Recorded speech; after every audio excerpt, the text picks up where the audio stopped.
পবিত্র কালিমায় শাহাদাতের ওই লেখন যেন মাটি স্পর্শ না করে। পবিত্র কালিমার প্রতি সম্মানে সৌদি আরবের পতাকা মাটি স্পর্শ করায়নি বিশ্বকাপে। অন্যদিকে গোল করার পরে মুসলিম ফুটবলারেরা অকপটেই লুটিয়ে পড়ছেন সিজদায়। যেন এই গোল, এই অর্জন, এই লড়াই খোদা তোমার তরে সবটাই।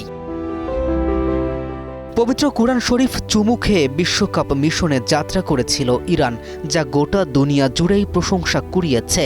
মুসলিম ফুটবলারেরাও প্রতি মুহূর্তে আনুগত দেখাচ্ছে মহান স্রষ্টার। যেন কাজে অর্জনে কালিমার ওই পতাকা থাকে সবার উপরে, স্বর্গ শিখরে।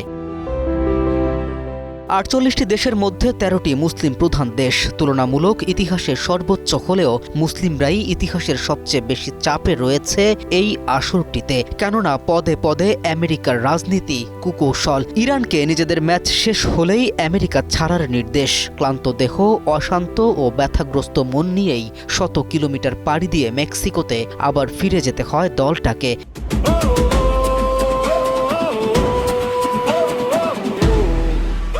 শুধু তাই নয়, দেশ জুড়ে এমন কিছু কালচারকে প্রতিষ্ঠিত করেছে পশ্চিমারা, যা সরাসরি ইসলামের বিরোধিতা করে।